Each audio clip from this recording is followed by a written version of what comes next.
नमस्कार, मैं हूं निकिता और आप देख रहे हैं सत्यहिंदी.com। चलिए एक नजर डालते हैं अब तक की सुर्खियों पर। केंद्रीय मंत्री और बीजेपी नेता धर्मेंद्र प्रधान ने आगामी लोकसभा चुनाव लड़ने की इच्छा जाहिर करते हुए समाचार एजेंसी पीटीआई से कहा कि अगर मुझे पार्टी अवसर देगी तो मैं निश्चित रूप से चुनाव लड़ूंगा। उन्होंने कहा कि मैंने पार्टी के सामने पहले भी निवेदन किया है कि मैं इस बार ओडिशा से लोकसभा चुनाव लड़ना चाहूंगा। आपको बता दें कि धर्मेंद्र प्रधान फिलहाल एमपी से राज्यसभा सांसद हैं। इसके साथ ही केंद्रीय मंत्री ने विपक्षी गठबंधन इंडिया को चैलेंजिंग बताते हुए आगे कहा कि मैं INDIA अलायंस को भी चुनौती मानता हूं। बीजेपी और एनडीए के लोग किसी भी चुनाव को हल्के में नहीं लेते। उन्होंने कहा कि बीजेपी का एजेंडा है कि प्रधानमंत्री मोदी को तीसरी बार देश की सेवा करने का अवसर मिले। आगामी विधानसभा चुनाव के मद्देनजर मतदाता सूची में खामियों को लेकर आज कांग्रेस नेता और सुप्रीम कोर्ट के वरिष्ठ वकील विवेक तनखा ने चुनाव आयोग से दिल्ली में मुलाकात की। इस बारे में जानकारी देते हुए उन्होंने समाचार एजेंसी पीटीआई से कहा कि हम लोग जो वोटर्स लिस्ट में गलतियां हैं, विसंगतियां हैं, जो नाम दोहराए गए हैं और हटाए गए हैं, इन सब की कंप्लेंट लेकर आज आए थे और साथ में आंकड़े भी लेकर आए थे। हालांकि एक सैंपल था, क्योंकि पूरी एक्सरसाइज तो हम एक राजनीतिक पार्टी के तौर पर अकेले नहीं कर सकते थे। उन्होंने कहा कि बड़ी खुशी की बात यह है कि इलेक्शन कमीशन का रुख बहुत पॉजिटिव था। हमने भी इलेक्शन कमीशन को बोला कि हम एक neat and clean voter list चाहते हैं और निर्वाचन आयोग ने कहा कि यही हमारा भी उद्देश्य है कि neat and clean voter list हो। कांग्रेस नेता ने आगे कहा कि मुझे आज की इस पूरी मीटिंग से संतुष्टि मिली है। जो हम अचीव करना चाह रहे थे वो हुआ है।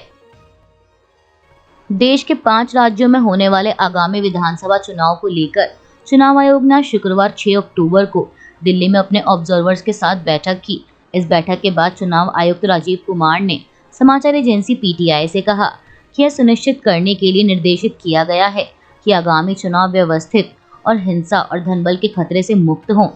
बता दें कि साल के अंत में 5 राज्यों राजस्थान, मध्य प्रदेश, छत्तीसगढ़, तेलंगाना और मिजोरम में चुनाव होने हैं और अब सभी की निगाहें इस बात पर टिकी हैं कि चुनाव आयोग द्वारा तारीखों का ऐलान कब किया जाएगा। ऐसा माना जा रहा है कि आने वाले कुछ दिनों में चुनाव आयोग तारीखों का ऐलान कर सकता है। वहीं चुनावों के मद्देनजर राजनीतिक दलों ने भी अपनी कमर कस ली है। दिल्ली के कथित शराब नीति घोटाला मामले में हाल ही में हुई आम आदमी पार्टी सांसद संजय सिंह की गिरफ्तारी को लेकर पार्टी नेता आतिशी ने केंद्र की मोदी सरकार पर निशाना साधा है। आज 6 अक्टूबर शुक्रवार को एक प्रेस कॉन्फ्रेंस कर दिल्ली सरकार में मंत्री और आप नेता आतिशी ने आरोप लगाया कि राजनीतिक प्रतिशोध में सिंह की गिरफ्तारी हुई है। उन्होंने कहा कि इंडिया गठबंधन के नेताओं पर चुन चुनकर केंद्रीय एजेंसियों की छापेमारी हो रही है ताकि उन्हें डराया जा सके। आतिशी ने कहा कि जब से विपक्ष की सारी पार्टियां एकत्रित होनी शुरू हुई, जब से इंडिया अलायंस बनना शुरू हुआ, तो हम देख सकते हैं कि एक पैटर्न है। एक तरफ अलायंस बन रहे हैं, गठबंधन बन रहा है, इंडिया की सारी पार्टियां एक साथ आ रही हैं और दूसरी तरफ इन्हीं सारी पार्टियों के नेताओं पर एक के बाद एक सीबीआई की रेड हो रही है, ईडी और इनकम टैक्स की रेड हो रही है। उन्होंने आगे सवाल करते हुए कहा कि ये रेड क्यों हो रही है, क्योंकि प्रधानमंत्री नरेंद्र मोदी को समझ में आ गया है कि वे आने वाले लोकसभा चुनाव 2024 इंडिया अलायंस से हार रहे हैं। मैं प्रधानमंत्री नरेंद्र मोदी को बताना चाहती हूं कि इंडिया अलायंस और आम आदमी पार्टी आपकी सीबीआई और ईडी की धमकियों से डरने वाली नहीं है। आप चाहे कितनी रेड कर लीजिए, कितने नेताओं को अरेस्ट कर लीजिए, आने वाला लोकसभा चुनाव आप हारने वाले हैं। इंडिया अलायंस आपके विरोध में देश के हर हिस्से में चुनाव लड़ेगी और हर हिस्से में आपको हराएगी। एनसीपी में हुई 2 फाड़ के बाद शरद पवार और अजीत पवार के बीच पार्टी के नाम और चुनाव चिन्ह को लेकर खींचतान जारी है। इस बीच आज 6 अक्टूबर शुक्रवार को चुनाव आयोग द्वारा दोनों गुटों को बुलाया गया था। जहां एक तरफ शरद पवार खुद चुनाव आयोग के दफ्तर पहुंचे, तो वहीं अजीत पवार की तरफ से उनके वकील चुनाव आयोग के सामने पेश हुए। शरद पवार के वकील अभिषेक मनु सिंघवी ने इलेक्शन कमीशन में सुनवाई के बाद अजीत पवार गुट को लेकर दावा किया कि वे झूठ बोल रहे हैं। सिंघवी ने अजीत पवार गुट पर गलत और फर्जी दस्तावेज देने का आरोप लगाया। उन्होंने कहा अगर कोई गलत दस्तावेज देता है तो उसको माना नहीं जा सकता। ऐसे भी लोगों का दस्तावेज दिया गया जिनकी मौत हो चुकी है। लोगों ने भी मना कर दिया कि उन्होंने साइन नहीं किए हैं। एक पार्टी को गलत कागज के जरिए तोड़ने की कोशिश की गई। वहीं अब मामले की अगली सुनवाई चुनाव आयोग 9 अक्टूबर सोमवार को करेगा। आपको बता दें कि शरद पवार के साथ आयोग में जितेंद्र आव्हाड और वंदना चौहान पहुंचे थे। वहीं अजीत पवार का पक्ष रखने उनके वकील आए थे। एनसीपी के नाम और चुनाव चिन्ह पर होने वाले चुनाव आयोग की बैठक से पहले एनसीपी के वरिष्ठ नेता शरद पवार ने कांग्रेस के राष्ट्रीय अध्यक्ष मल्लिकार्जुन खड़गे और पूर्व अध्यक्ष राहुल गांधी से मुलाकात की। इस बारे में जानकारी देते हुए कांग्रेस अध्यक्ष मल्लिकार्जुन खड़गे ने सोशल मीडिया प्लेटफॉर्म एक्स पर मुलाकात की एक तस्वीर शेयर कर लिखा कि देश की जनता की आवाज और बुलंद करने के लिए आज राहुल गांधी जी के साथ एनसीपी अध्यक्ष शरद पवार जी से भेंट हुई। उन्होंने लिखा कि हम हर चुनौती के लिए तैयार हैं, जुड़ेगा भारत, जीतेगा इंडिया। वहीं सूत्रों द्वारा सामने आ रही जानकारी के मुताबिक इंडिया गठबंधन के दो मुख्य दलों की इस मुलाकात में इंडिया अलायंस के लिए आगे की रणनीति पर चर्चा की गई।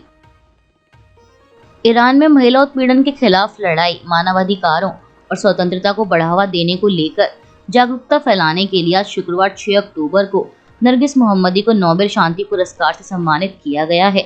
यह घोषणा ओस्लो में नॉर्वेजियन नोबेल इंस्टीट्यूट द्वारा की गई।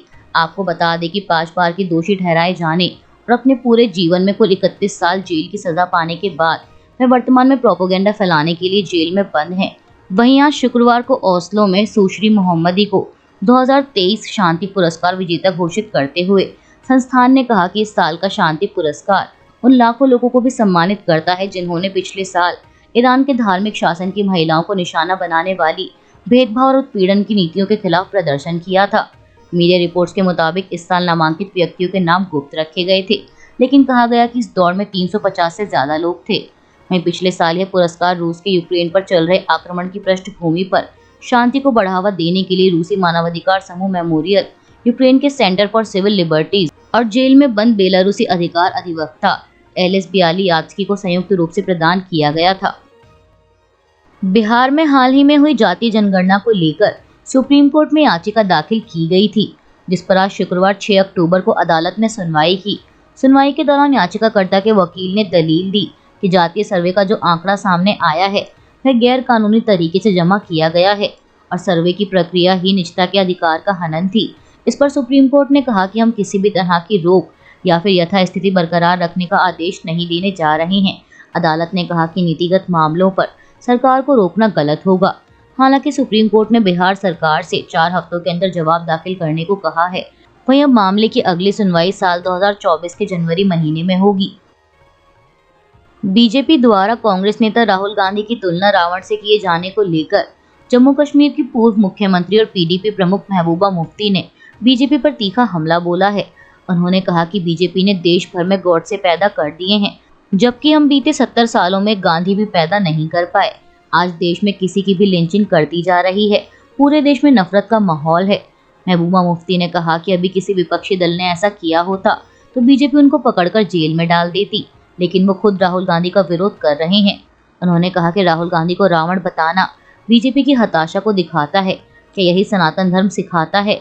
सनातन धर्म तो लोगों से प्रेम करना सिखाता है, लेकिन बीजेपी इस धर्म को बदनाम करने में कोई भी कोर कसर नहीं छोड़ रही। पीडीपी प्रमुख ने कहा कि यह सरकार हर मोर्चे पर नाकाम रही, गरीब लोग जहर खाने की स्थिति में हैं और इस हालत में ईडी बीजेपी का दाहिना हाथ बन गई है।